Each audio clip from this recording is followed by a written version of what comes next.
jovens de 80 e tantos anos e também velhos de apenas 26.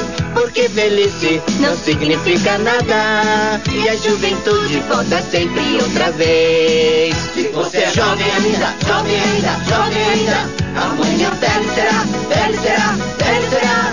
A menos que o coração sustente a juventude que nunca morrerá. E você é tão jovem quanto sente, pode apostar, é jovem pra valer.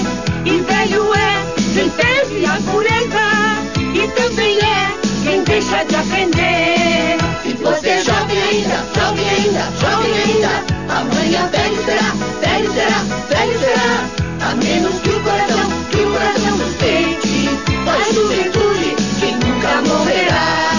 Não diga não à vida que te espera, pra festejar a alegria de viver, pra agradecer a luz do seu caminho, e você vai tudo isso entender. Se você é jovem ainda, jovem ainda, jovem ainda, amanhã velho será, velho será, velho será. A menos que o coração sustente a juventude que nunca morrerá. Se você olha, turma, o Dr. Chapatin é o velho mais jovem que eu conheço. Eu não sou velho, viu? Eu sou uma pessoa vivida. Dr. Chapatin, quantos anos o senhor tem, hein? Eu? Todos. Mas é jovem